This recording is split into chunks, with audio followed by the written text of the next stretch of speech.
I was a very young woman. I was only 17 when I got married, and I started having children when I was 21. Yeah. And it took me like 3 years before I started my family, but once I got started, it was like the never-ending story. Yeah, I had a brother that died. My oldest brother died. Bobby? Yeah, and yeah, of addiction? I'm scared of dying. I'm scared of losing my brothers. We need no more deaths in our family. Did you know the Debarge members had such tragic lives that ended just so sadly? Now, just like the Jackson family, the Debarge family was a family of superstar singers. And as exciting as that is, it comes with a lot of downsides and a lot of drama. You believe that there's a child. I think we all believe that James and Janet had a child. To make matters worse, many of the family members died from drug overdose, and the ones alive have pretty much all had to deal with addiction. My mom was upset with me one day. She wanted me to take her to get drugs. And she was very upset that I wouldn't take her. So was it the pressures of fame, or were they all trying to cope with similar trauma? Let's get into it. Come on. Well, I'm the oldest. All I'm right, the oldest, yes. And then we have a deceased brother, Bobby. Bobby. Yeah, and then we have Tommy, who's the bass player and Yes. the switch. And then we have Randy and Marty.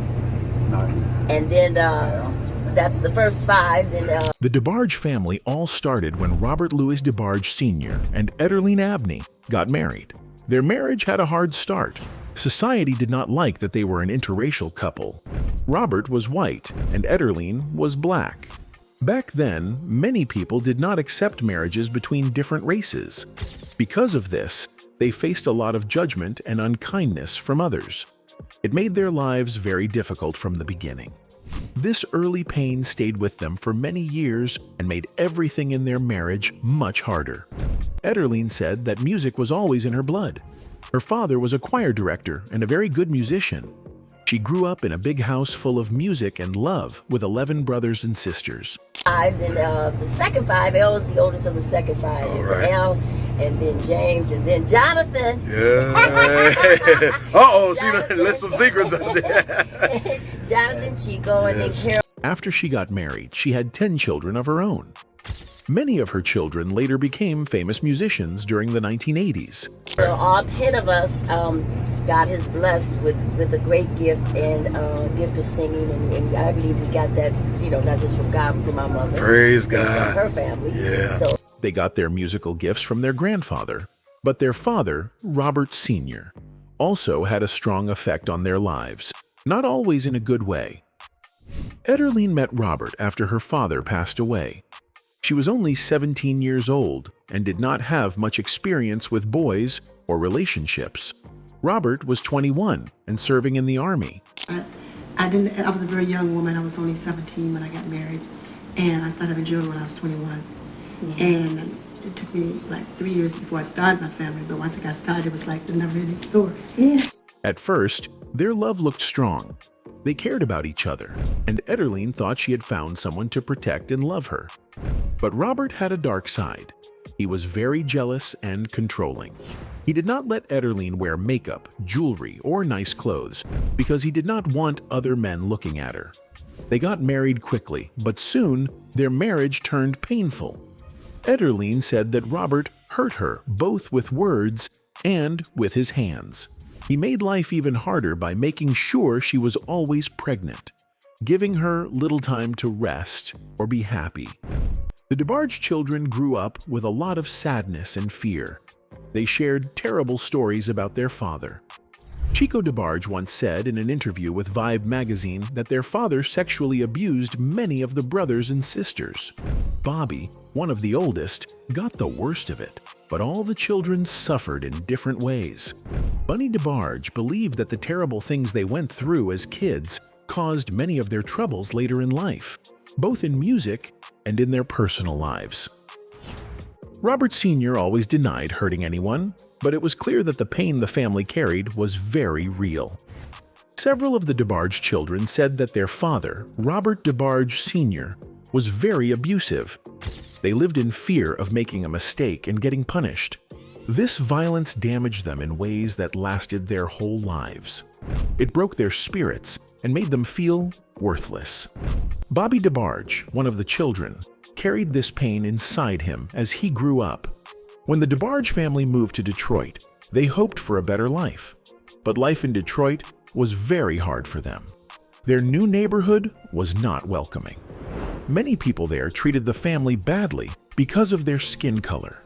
The Debarges faced racism almost every day. Some neighbors would stare at them, whisper about them, or say rude things to them. Others would not let their children play with the Debarge kids. This made the family feel like they did not belong.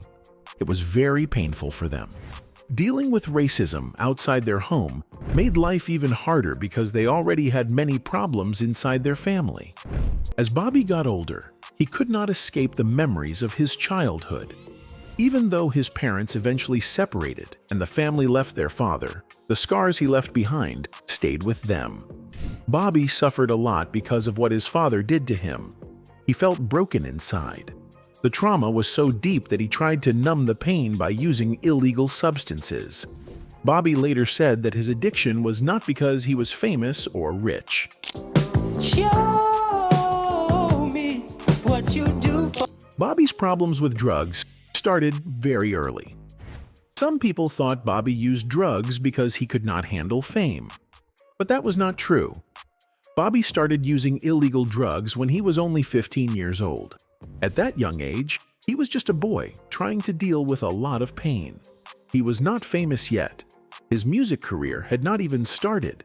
He thought drugs would take away the pain, but they only made his life worse. Using drugs at such a young age set him on a bad path that he could not easily leave. His early drug use hurt him for the rest of his life. Bobby became addicted to very strong drugs like heroin and cocaine. These drugs were very dangerous and made his life even harder. His addiction made it difficult for him to do his work as a musician. It caused him to lose jobs and miss chances to become even more successful. He also got into trouble with the law because of drugs. Over time, the drugs destroyed his health. He was not the same happy and talented young man he once was. His drug addiction became the saddest part of his story and followed him wherever he went. I had a brother that died. My oldest brother died. Bobby? Yeah. And yeah, Of addiction? I'm scared of dying. I'm scared of losing my brothers. We need no more deaths in our family. When Gregory Williams and his group were putting together a new band, they noticed Bobby's talent. They decided to start a group called Switch. They chose that name because the band members could play different instruments and switch between them easily.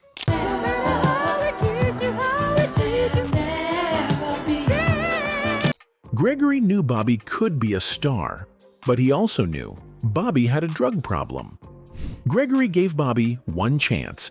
He could join the band, but he had to stop using drugs.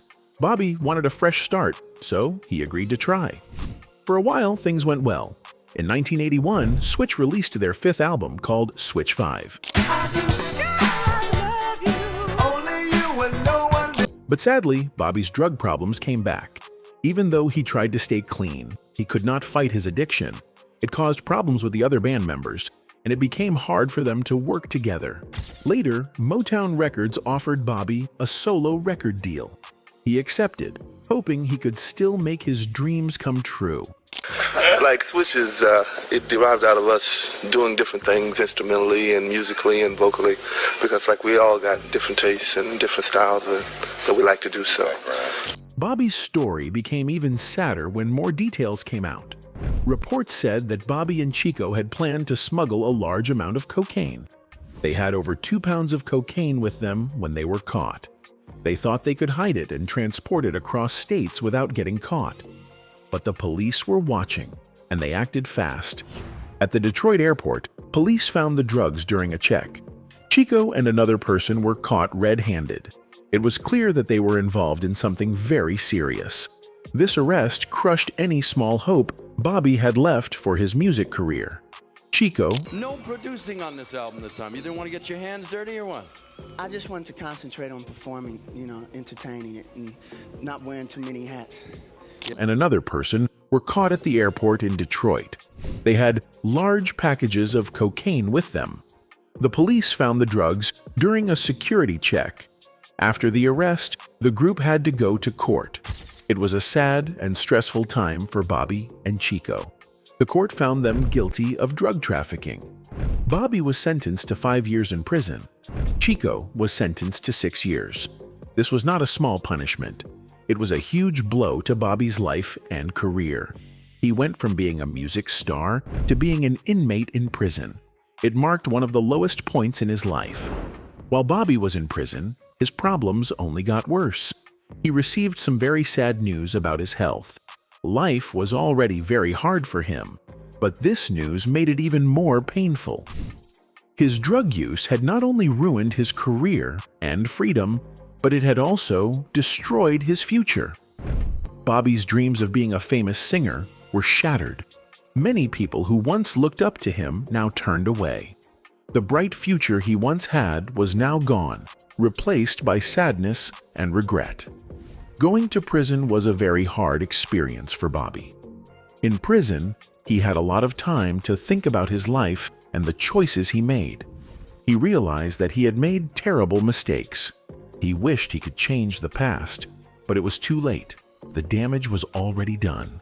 When Bobby finally got out of prison, things were not the same. The music industry had moved on without him. New singers had taken over. Bobby had a bad reputation now. People saw him as a drug dealer, not a musician. It was very hard for him to start fresh. Even though it was hard, Bobby did not give up. He tried to rebuild his life. He started recording and performing again. He showed people that he still had a lot of love for music. He still had a beautiful voice, and he wanted to share it. However, Bobby's health was getting worse. Before he went to prison, Bobby had contracted HIV. Over time, this turned into AIDS. His body grew weaker and weaker. Even though he was very sick, Bobby worked very hard on his final album, It's Not Over. He wanted to finish it and leave something beautiful behind.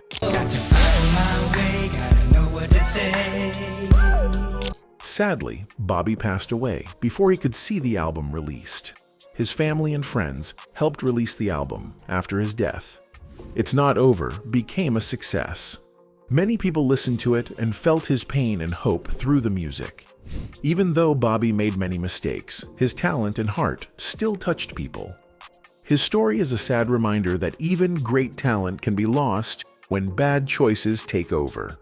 Bobby's life was full of highs and lows, but his music still lives on in the hearts of those who loved him. At the same time, there were many rumors that Bobby was bisexual. Some people talked about it quietly, and others spread stories in public. Bobby never had an easy time with these rumors. It made his life more difficult because he lived during a time when people did not accept that easily.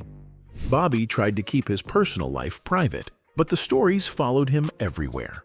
This made it hard for Bobby to feel free and happy, even as he became famous.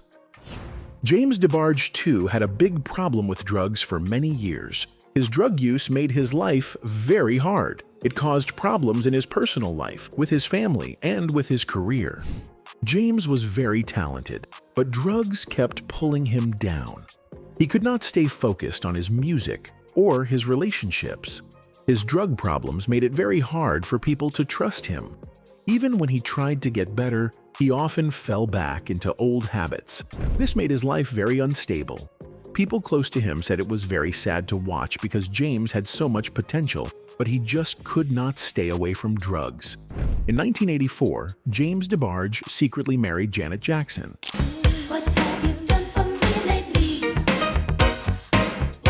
Janet was very young at that time. She was only 18 years old. Her family and manager did not support the marriage. They wanted Janet to look single to the public. Her image was very important to them because they were building her music career. They wanted people to see Janet as young, fun, and independent, not as someone's wife. Janet's family, especially her father, was very upset when they found out. They believed Janet was making a big mistake. But Janet and James had known each other for a long time before they married. Their families had a history together because Janet's brother, Jermaine Jackson, had helped James' family get started in the music world. At first, it looked like James and Janet were happy together. They had been dating for 2 years before they got married. But behind the scenes, their marriage was full of problems. James was struggling a lot with depression and drug use. This caused a lot of fights between him and Janet. Their relationship became very stressful. Janet's manager kept telling her that the marriage would hurt her career. They pressured her every day to end it. After months of fighting and sadness, Janet finally gave in to the pressure. In 1985, their marriage was canceled. It was a very painful time for both of them. James was truly heartbroken after the marriage ended. He said Janet was not just his wife. She was like his best friend, his sister, and even like a mother figure to him. Losing Janet made James feel very lost and alone. Janet, however, felt that she had no other choice. She loved James but believed she needed to put her career first. She knew that staying with James, who was fighting drug problems, would make her dreams harder to reach. In the late 80s and 90s, a big rumor started about James and Janet. Many people believed that they had a secret child together during their short marriage. Some said the baby was raised by Janet's sister. Others said the child was put into foster care. Both Janet and James always said these stories were not true. You believe that there's a child. I think we all believe that James and Janet had a child. They said they never had a child together. But in 2016, James shocked everyone when he said on a TV show that the rumors were true. He said he had kept it a secret for a long time because he was afraid, but he could not hide it anymore. Many people wondered why James waited so long to speak up. Some thought he just wanted attention because Janet was about to have her first real baby with someone else. Later, James' mother and a woman named Tiffany, who said she might be their secret child, agreed to take a DNA test. In 2017, the results were shown on TV. The test said James and Tiffany were not related. This made the story even more confusing. Some people still believed there was a secret child out there, but there was never any clear proof. How could I keep a child from their father? I could never do that. That's not right. Bunny Debarge started using drugs because of peer pressure. She first tried cocaine and later started using pills. She said in 2007 that if you didn't use drugs, you didn't fit in. My mom was upset with me one day. She wanted me to take her to get drugs. And she was very upset that I wouldn't take her. They also had to deal with the harshness of the music business. According to their mother, Motown didn't care about their well-being. Instead, the company caused fights between the siblings. She also said that Debarge turned to drugs because the pressure from the music industry was too much for him. After the group Debarge released Rhythm of the Night, started his solo career, but it did not go well at first.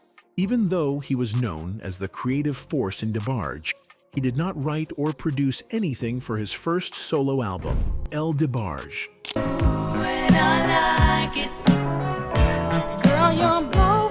He later blamed this on a failed romance. He also felt lonely without his siblings. You knew you had me with your... Debarge gave a strange interview in 1985. He told the LA Times, "There are these personalities in me, so many of them." He said he even fought with some of these personalities. He added, "I don't enjoy some of them, and I know other people don't enjoy them either." L's troubles didn't stop there. In 1986, a woman in Michigan accused him of attacking her in a hotel. She said he pulled her hair, dragged her to the floor, and hit her when she rejected his advances. L did not fight the case in court and was fined $200. He also had to do 200 hours of community service. For a rich musician, this was not a big punishment. Years later, in 2007, L was arrested again, this time for possible domestic violence. In 2018, he made headlines again when he got into an argument with a man. Instead of talking it out, Elle grabbed a wrench and chased the man. The man ran to an RV to escape, but Elle smashed the windshield with the wrench. He was later charged with felony vandalism. When they weren't using drugs, the Debarges were in trouble with the law. Tommy, a member of Switch, got in trouble for selling fake cocaine to a police officer. In 2012, 3 other brothers, Mark, James, and Elle, were arrested for drug possession.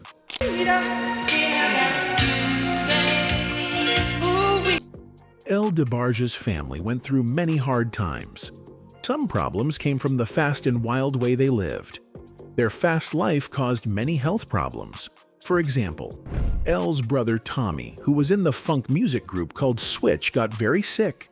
His kidneys stopped working, and he had to go on kidney dialysis.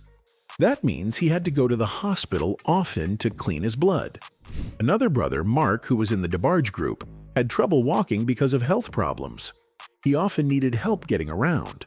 Randy, another brother, got very sick with an illness that doctors could not cure.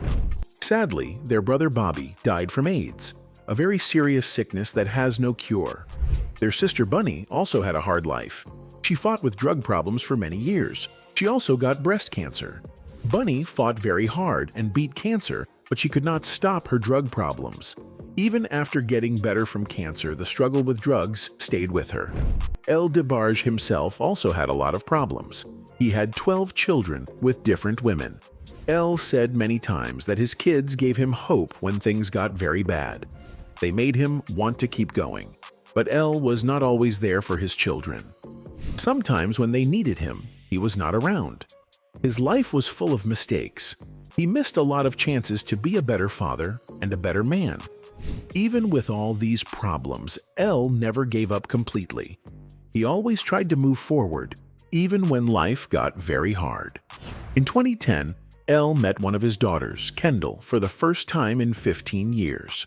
When she was born, Elle held her in his arms. But after that day, he did not see her again for many years. He talked about it with the Houston Chronicle and said it was a happy but emotional meeting. Even though the reunion with Kendall was good, Elle said he had a hard time getting close to some of his other children. In an interview with Jet magazine, he said that at least 2 of his children got used to him not being around. They grew up without him and had their own lives. One big reason Elle was not around for his kids was his drug addiction. Drugs took over his life. He even ended up homeless at times. He also spent 13 months in prison.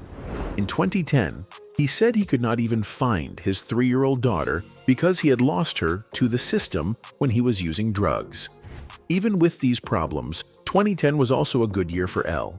He got nominated for a Grammy Award and said he was finally free from drugs. He said, "The devil had his chance to destroy me. He can't do it now."